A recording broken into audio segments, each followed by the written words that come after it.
does 300 little mean? A lot of people say, is it enough? Not enough or not? Now you can see. Is it enough? Institutional reform one step at a time. Today I would like to share with you a little bit about Budi 95. This is a subsidy rationalization program that is done by the government. There are a lot of people asking why the government is troubling people, putting up ICs just to get the subsidies.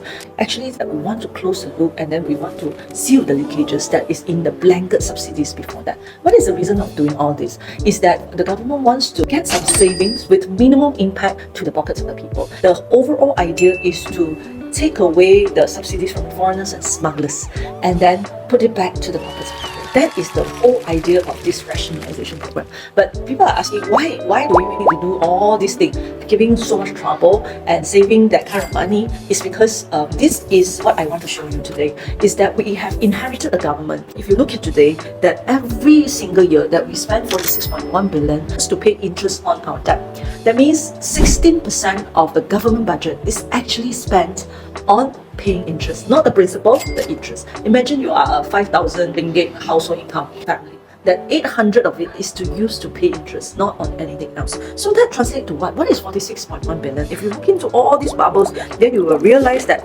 every single minute that we pay, the government needs to pay 87,000, and every second 1,462 ringgit just for our interest. And what does it mean that if you don't need to pay this 46.1 billion interest, if you don't have debt, that means that we can give to every citizen of Malaysia, not those 18 years and above, every citizen of Malaysia 1,500 ringgit every single. That is the amount of 46.1 billion. And that is the reason why government goes through a lot of reforms to have savings so that we can reduce systematically debt and then reduce our interest expenses. So the Budi 95 is that we all get 1 ringgit 99, and those with the Run Awam, those public transports and also commercial, those who are qualified get 2 ringgit and 5 cents on the subsidies, and all of this given by the government. So what does 300 little mean? So a lot of people say, is it enough? Not enough or not? Now you can see. Is it enough? So if you are in the category, you say 300 little not enough for your usage of the personal usage, you are in this the 0.5%, because 300 little, this is a graph by the DOSM, by Department of Statistics Malaysia, to show what is the usage of every single of Malaysia. This is a plot of it, and if you can see, most of the people actually 90% of the people use less than 140 little. And then 95% of people spend less than 180 little. But the government giving 300 little just to make sure every citizen is covered to reach 99.5%. So if you are the individual that actually say 300 little is not enough, perhaps you are in the 0.5%. So the government is trying to say, okay, we want to minimize the impact to every Malaysian, and everyone will get the subsidies from the government. Every citizen will get it. And that will also means, what is 300 little? And I think by this month you will know 300 little is a lot.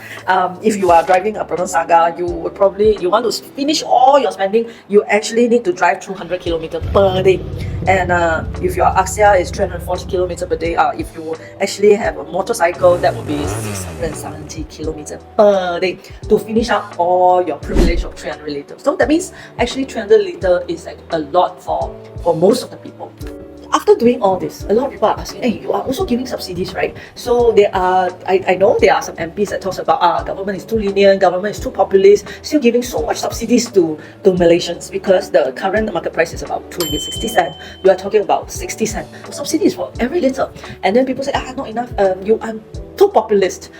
But even with this, by minimizing the impact to the people, even with this subsidies, we are talking about a savings. If you look into what the economists say, we are talking about the savings of 2 to 4 billion a year. What is 2 billion? What is 4 billion a year? 4 billion, you can build about 60 schools, about 8 specialist hospitals like the Sedang Heart Center.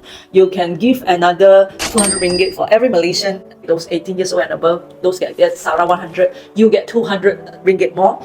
That means that is a lot of savings. And what we are talking about, I want to show you, is that before we do the RON95 subsidy rationalization, actually we do this subsidy rationalization. When we do the subsidy rationalization, it's the same concept. We try to minimize foreigners and also smugglers.